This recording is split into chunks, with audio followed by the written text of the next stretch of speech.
এটার কারণে যেটা হয় ওই সুপার শপগুলো তৈরি হচ্ছে আপনাদেরকে আমরা বলছি বারবার সেটাই খিটাই যাচ্ছে এক হচ্ছে কাস্টমারের সাথে ভালো ব্যবহার নাই আরেকটা হচ্ছে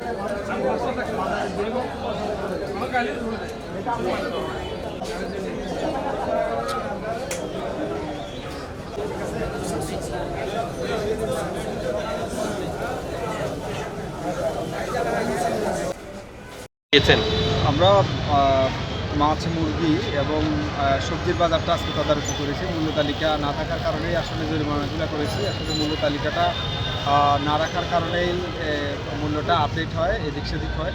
তো আমরা 4টা প্রতিষ্ঠানকে 14,000 টাকা অর্থদণ্ড করেছি সতর্কতামূলক। আর দেখা যাচ্ছে যে অনেক প্রতিষ্ঠান এটা মেনটেন করছে, আর যারা মেনটেন করছে না তাদেরকে আসলে জরিমানা আওতা নিয়ে আসছি।